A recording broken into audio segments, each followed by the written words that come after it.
நடிகர் விஜய் நடிப்பில் அடுத்த வருடம் வெளியாக இருக்கும் திரைப்படம் தான் ஜனநாயகன். இந்த படத்தில் அவருடன் ஜோடி சேர்ந்து பூஜா ஹெக்டே, பாபி டியோல், நரேன் உட்பட பலரும் நடித்துள்ளனர். இந்த நிலையில்தான் இந்த படத்தின் கிளைமேக்ஸ் குறித்த தகவல் ஒன்று தற்போது இணையத்தில் வெளியாகியுள்ளது. ஜனநாயகன் திரைப்படம் விஜய்க்கு கடைசி படமாகும். தாவேகா அரசியல் கட்சியை தொடங்கிய அவர் தான் கமிட்டாகி இருக்கும் படம் தான் தனது கடைசி படம் என்று முன்னரே அறிவித்துவிட்டார். அரசியலில் முழு நேரமாக நுழைய இருக்கும் அவர் தற்போது சுற்றுப்பயணத்தையும் தொடங்கிவிட்டார். அரசியல் தனக்கு கை கொடுக்கிறதா இல்லையா என்பதை பார்த்துதான் தொடர்ந்து படங்களில் நடிப்பார் என்றும் கூறப்படுகிறது.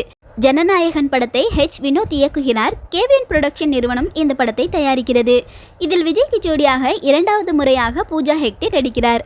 பிற முக்கிய கதாபாத்திரங்களில் மமிதா பைஜு மற்றும் பிரியாமணி உள்ளிட்டோர் நடிக்கின்றனர். ஜனநாயகன் படம் குறித்து அதிகாரப்பூர்வமான தகவல் வெளியான போது இது தெலுங்கு படமான பகவந்த் கேசரி படத்தின் கதை என்று கூறப்பட்டது.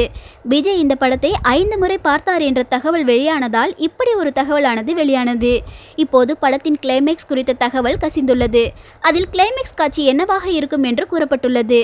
விஜய் இறுதி காட்சியில் ஹியூமனாய்டு என்று சொல்லப்படும் மனிதரை போன்ற ரோபோக்களுடன் சண்டை போடும் காட்சிகள் இடம்பெற்றிருப்பதாக தகவல்கள் வெளியாகியுள்ளது.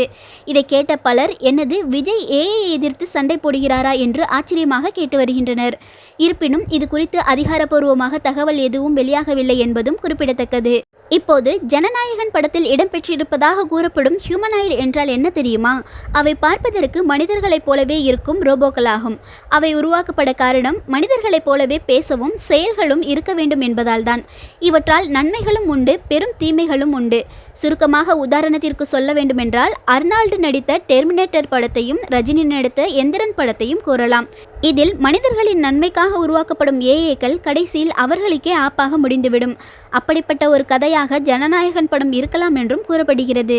விஜய் இப்படி எக்ஸ்பெரிமெண்ட் படங்களில் எல்லாம் நடிக்க மாட்டார் என்பது அனைவருக்கும் தெரியும். அதுவும் ஜனநாயகன் அவரது கடைசி படமாகும். இதில் எப்படி அவர் இப்படிப்பட்ட சயின்ஸ் ஃபிக்ஷன் கதை கொண்ட படத்தில் நடிப்பார் என்பதும் பலரது கேள்வியாக இருந்து வருகிறது. இதற்கு பதில் இந்த படம் வெளியானதுக்கு பிறகுதான் தெரியும் என்று பலரது கருத்தாக இருந்து வருகிறது. இந்த படத்துக்காக நீங்க எந்த அளவுக்கு காத்திருக்கேன்னு மறக்காம கமெண்ட் பண்ணிட்டு, வீடியோ பிடிச்சிருந்தா வீடியோக்கு ஒரு லைக் பண்ணி சேனலை மறக்காம சப்ஸ்கிரைப் பண்ணிக்கோங்க.